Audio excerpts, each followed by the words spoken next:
paix du Seigneur, l'amour du Christ soit avec nous tous, peuple de Dieu, que nous entendons au Collège des missionnaires pour Christ, l'homme et la femme que Dieu a créés à son image. Quelle que soit ta position, quelle que soit ta foi, retiens tout simplement et reconnais que c'est Dieu qui t'a créé et il t'a donné la vie. C'est Dieu, le Collège des missionnaires pour Christ, est son messager. Il est son messager, nous l'avons signalé depuis fort longtemps. Le messager pour l'humanité tout entière, en voulant bien choisir la nation togolaise pour l'origine de ce message. Le message de paix que le Seigneur voudrait bien qu'on puisse adresser à toutes les nations et royaumes du monde entier.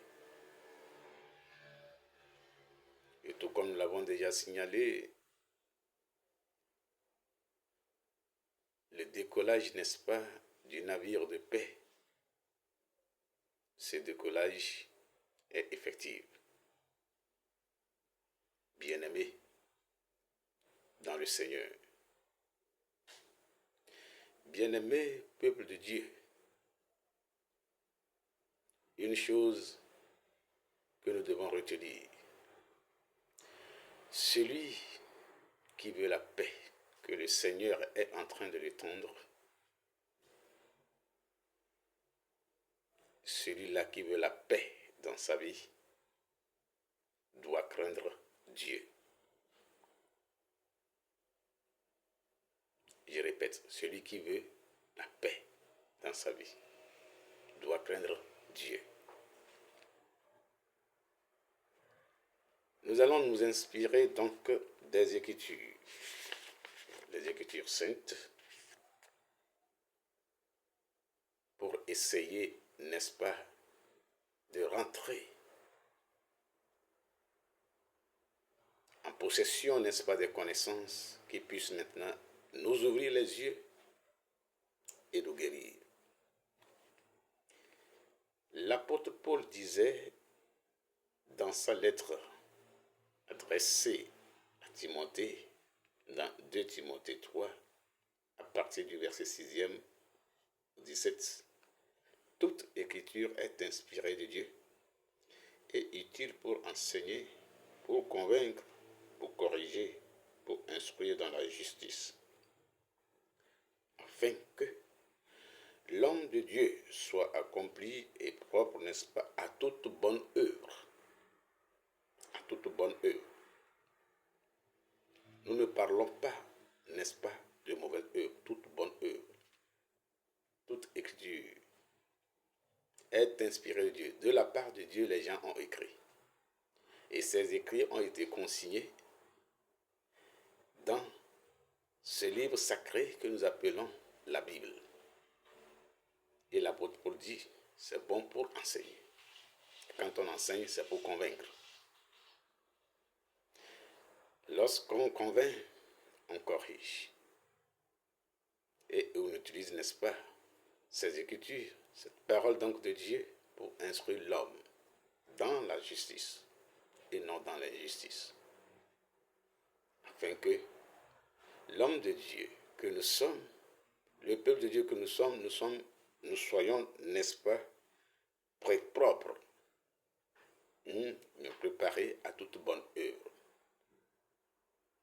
C'est ce que devaient être, n'est-ce pas, les Écritures à nos yeux, aux yeux du peuple de Dieu, aux yeux de l'homme et de la femme que Dieu a créés à son image. L'Ecclésiaste ne dira-t-il pas à la fin de son discours, j'ai fait la lecture, Ecclésiaste 12, le verset 15, il dit, écoutons la fin du discours de l'Ecclésiaste. Crains Dieu et observe ses commandements.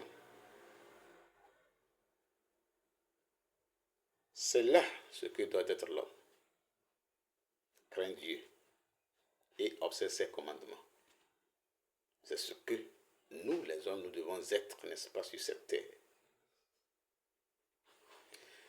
Le livre, n'est-ce pas, des Proverbes, n'est-ce pas, le livre des Proverbes, Proverbe 1, n'est-ce pas, le verset 7. La sagesse dit également là-bas ce qui suit. Il fait la lecture. La crainte de l'Éternel est le commencement, n'est-ce pas, de la science. Les insensés méprisent la sagesse et l'instruction. Donc, la crainte de Dieu, c'est le début, n'est-ce pas, de la science. Cette science, selon le dictionnaire, étant l'ensemble cohérent de connaissances relatives à certaines catégories de faits, d'objets ou de phénomènes, obéissant, n'est-ce pas, à des lois. Notre vie sur cette terre est régie donc par des principes que nous devons connaître. Voilà. La sagesse, quant à elle, selon le dictionnaire, la qualité de quelqu'un qui fait preuve d'un jugement droit. La sagesse. La qualité de quelqu'un qui fait preuve d'un jugement droit.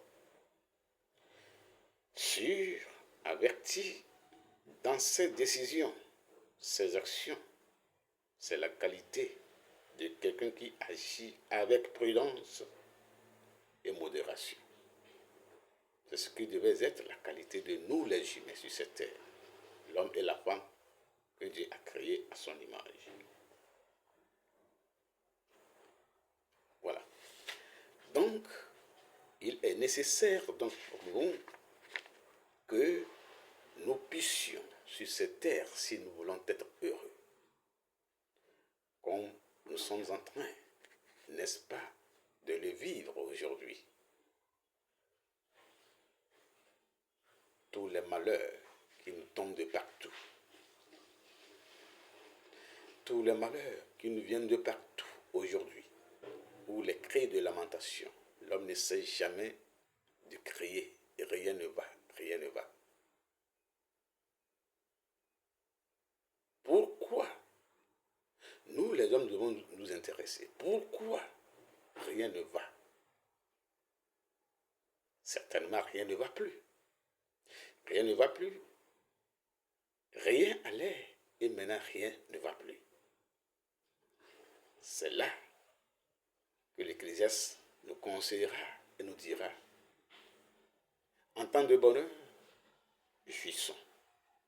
Lorsque le malheur vient, alors commençons par réfléchir. Bien-aimés,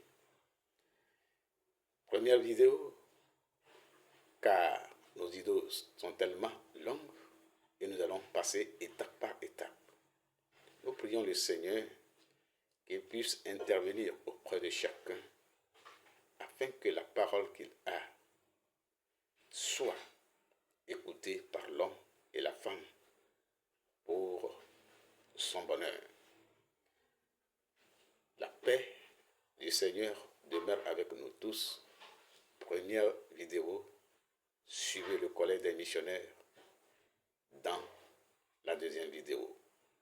Soyez bénis, soyez fortifiés.